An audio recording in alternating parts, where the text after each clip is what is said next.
London BBC саламатсыздарбы. Элер алчыны спорт жаңылыктары менен таныштырып Гүлнара Касманбетова. 20 кишинин өмүрүн алган чабуулдан кийин Крымда 3 күндүк аза күтүү жарыяланды. Ок аткан студент бул кылмышка эмне себептен барды? Балыкчы шаары коопсуз шаар долбоорун өз алдынча текшерүүгө киришти. Бирок өкмөт бул иш чийки дейт. Эмне оош кыйыштар бар болду экен?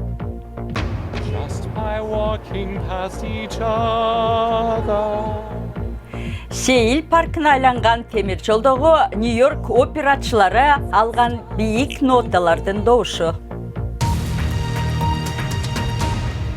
Керчь шаарында колледж студентинин огунан абат болгон кеминде 20 кишини эскерип, Россия аннексиялаган Крымдын территориясында 3 күндүк аза күтүү жарыяланды.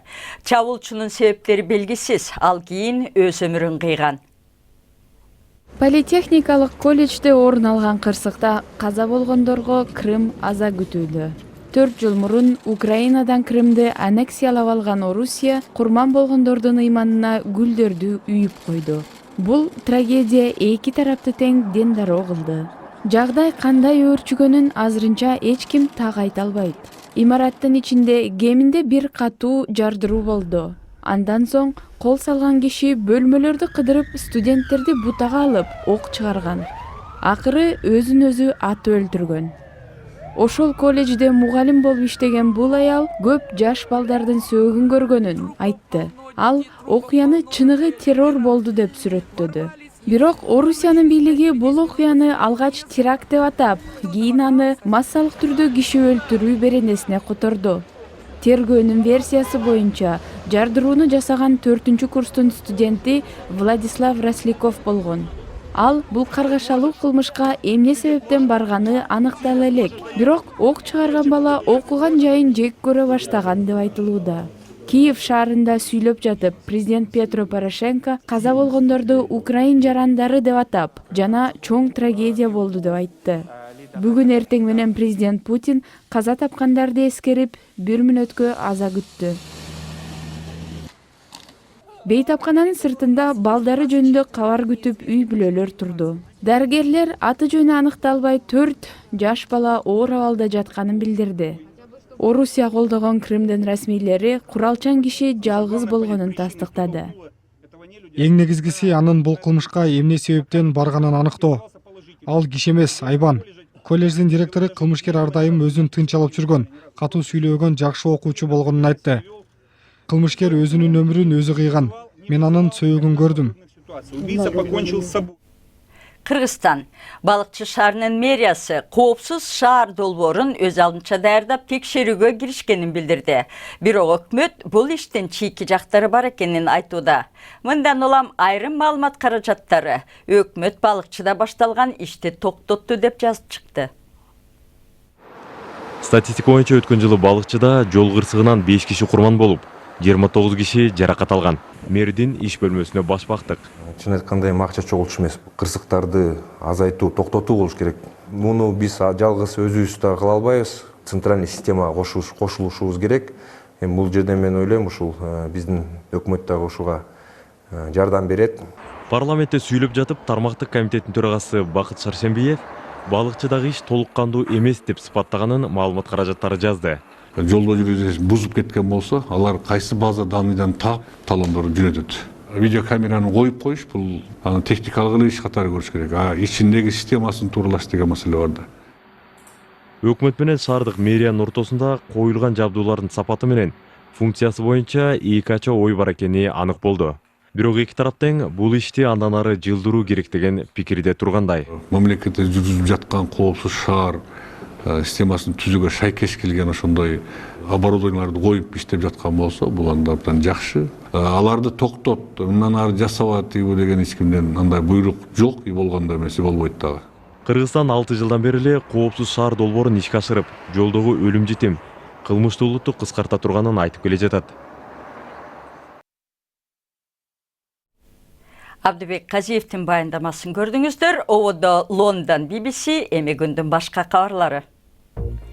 Акш Түркиядан саудиялық журналист Джамал Кашоги Саудияның Стамбулдағы консулдығының içinde өлтірілгенін дана дәлелдеген тасманы сұрады.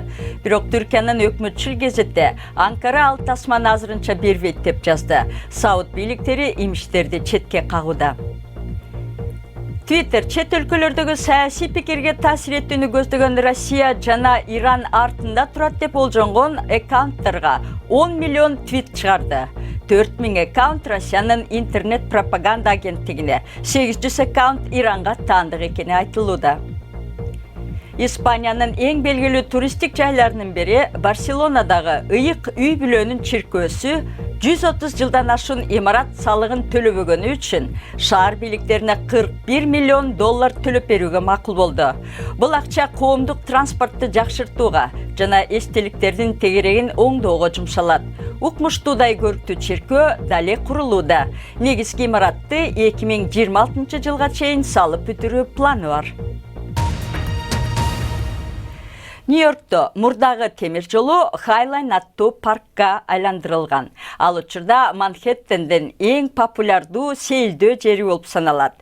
Ал жерде Нью-Йорк операсынын ырчылары 6 түн бою ар кайсы жерлерге туруп, эл үчүн чыгармаларды аткарып берди. Нью-Йоркто көгүн кирген чак. Hello dusk. What is dusk? Күздүн түнүндө ар түрдүү добуштар жаңырууда. Just by walking past each other. Манхэттендеги Хайлайн паркын бойлой 1000 ырчы тизилип турат. Парктан көрүнгөн асман тиреген имараттар укмуштуу фон жаратууда. Муну 1 чакырымга созулган опера деп аташууда. Ал эми Хайлайн паркы сахнага айланды.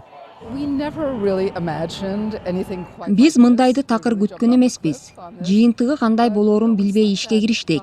Бирок Хайлайн паркын табигый сахна деп ойлогонбуз. Ошондуктан ийгиликтүү болот деп ойлогонбуз. 1 чакырымга созулган операда паркта сейилдеп жүргөндөр бир ырчыдан экинчиге жыла берет.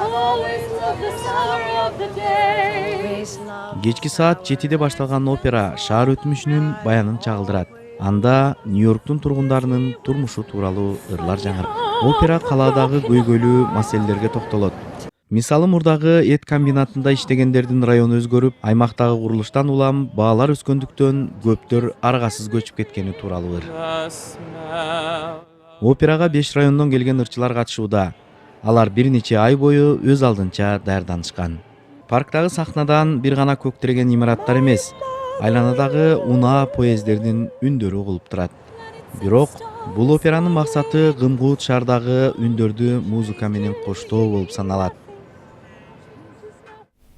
Эми спорт аялдардын чемпиондор лигасында Челси соңку 16 матчтарында Фиорентинаны 1-0 менен жеңди.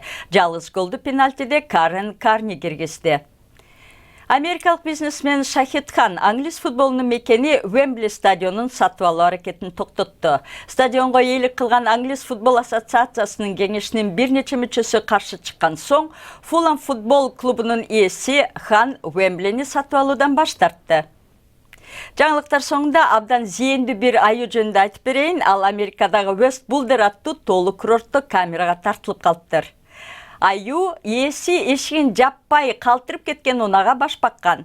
Ал эшикти өзү ачып, унаанын ичине кирип, шашпай тинтип чыккан. Ага ыраазы болбой, кайра башка дагы 2 эшикти ачкан. Кандай болсо дагы унааңыздын эшигин ачык калтырбаңыз.